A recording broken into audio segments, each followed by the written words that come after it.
AITA for refusing to pay child support until my rights are established. Throwaway account. I, 29 years old, used to date my ex-girlfriend Jane, 30 years old, until I saw her with my ex-roommate Ted, 32 male. We split up, and I returned to my home state, never speaking to any of them again. Because Jane and Ted were in love and intended to marry, most of our common acquaintances ignored the situation, so I cut them all off and went on with my life. Fast forward to present, and I'm in a much better situation, with a high-paying job and having recently proposed to my fiancée, Ashley, 26 female. My life was going swimmingly. I'm not a huge social media user, but I did make a post announcing my engagement, which one of the few friends I maintained from my past noticed and apparently sent along to Jane and Ted. Jane tried to contact me, but I blocked her without reading the message since I didn't want anything to do with her. I also informed Ashley, and she proactively blocked her as well. Jane continued reaching out with bogus accounts, so I ended up deleting my account, but not before telling her that I didn't want anything to do with her and that she should leave me alone. In my perspective, there was no need for us to speak for any reason, and I just wanted to go about my business. Then Jane contacted my sister Mandy, 32 female, and informed her that I had a son. I assumed Jane was lying since it had been 6 months since I caught her cheating and moved away before changing my phone number, and years between then and now. There was plenty of time for Jane to get pregnant and contact me about it, or perhaps sue me for child support. I assumed she was making up some ridiculous narrative to get me to speak to her, so I had a lawyer write her an official letter telling her to leave me alone. The lawyer then returned to me with photographs of a 5-year-old youngster who resembled me. Jane was pregnant, but she and Ted mistook the baby for his since then. Didn't always use condoms, but I did and chose not to tell anything. They married and Ted is the legal father, but when they sought to have further children, it was discovered that Ted is infertile. Ted felt that he was less of a man since he couldn't procreate, so Jane and Ted agreed to raise the child as their own without saying anything.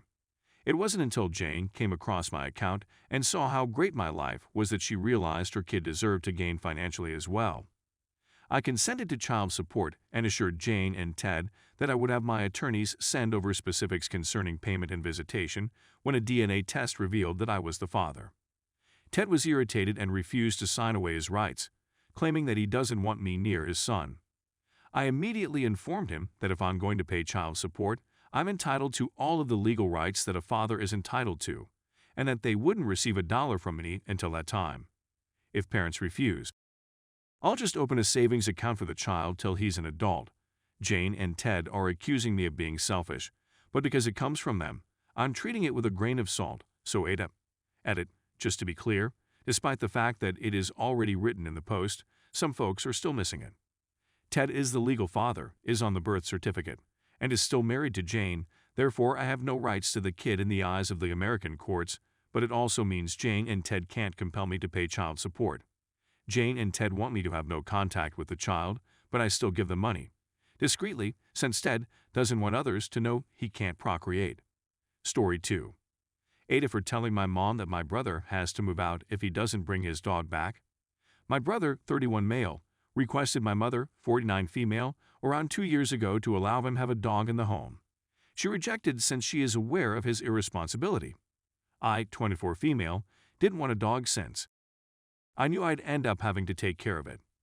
He ended up getting a dog anyhow, behind her back. My mother and I were both annoyed at first, but we ultimately fell in love with the dog. My brother was obsessed with the puppy for almost a month before abandoning her. So, as I had predicted, I found myself having to care for her. To be honest, I began thinking of her as mine, since I was the one who did everything for her and my brother seldom paid attention to her. I became so close to her that she would even sleep in my bed with me. I suffer from severe depression and anxiety, and she always made my day better when I was having an episode. She was the highlight of my day. When I went home last Friday, she was nowhere to be seen. In a panic, I contacted my mother to inquire where the dog was, and she told me that my brother had brought her to the vet. This struck me as weird since he had never bothered to take her anyplace before.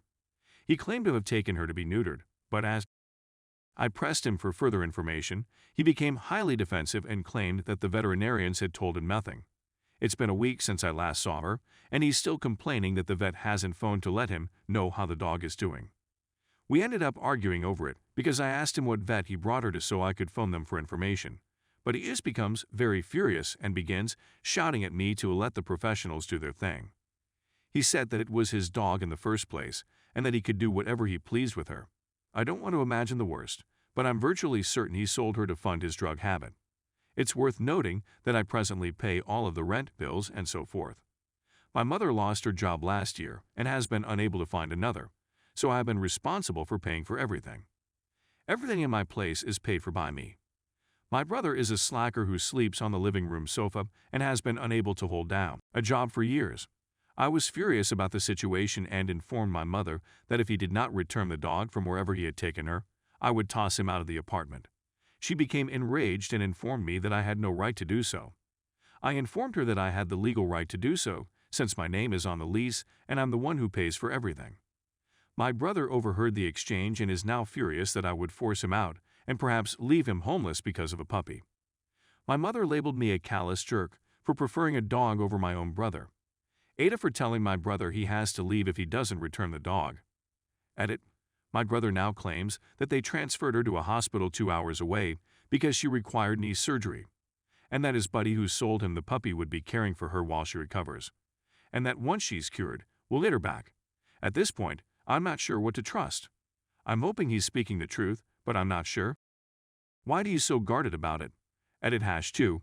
I accepted some of your advice and began phoning nearby vet clinics/shelters, but thus far none have seen my dog. I also printed up posters and not only displayed them in my neighborhood, but I also drove out to the city where he says she is having knee surgery and distributed some flyers there. It's 2 a.m. here right now, so I'll start contacting vet clinics/shelters in this region later today. My brother was irritated by the flyers, and we got into another dispute over why we won't provide any information on the clinic where my dog is purportedly being treated. I warned him that if my dog was not returned by Friday, he would no longer be residing with me. He became quite unhappy and left the flat, never to return. I'm praying he stays away, but I also want my puppy back. Edit #3. I'm not sure how to put an update on here, but there's not much to say. My brother went about a week ago and hasn't returned. I was never able to find my dog. But according to my mother, who is still in communication with my brother, he continues promising her that when she heals, she would get my dog back. I'm not sure whether he's telling the truth or if he's simply crazy, probably the latter. Update. I know many of you have requested for an update on this, but I put it off for so long because a stupid part of me was hopeful that after 2 weeks, I'd get my puppy back. As many of you have undoubtedly guessed, it has been 2 weeks since my dog went missing, and I still haven't gotten her back. I tried to locate her as many of you advised. I tried calling animal shelters, clinics, and hospitals in my region, but had no success. I also distributed flyers in my city and an hour's drive from where my brother stated she was having knee surgery. I haven't heard anything about it either. When my brother discovered I had put the flyers, he became enraged and we got into a furious confrontation. He left the flat and is no longer residing here, and he has not attempted to return, as far as I'm aware. My mother was unhappy at first, but I think she chose not to quarrel with the guy she relies on for money, haha. My brother never told me the truth about what occurred. My mother is still in communication with him via the phone, and she has informed me that he is continuing to perpetuate the lie.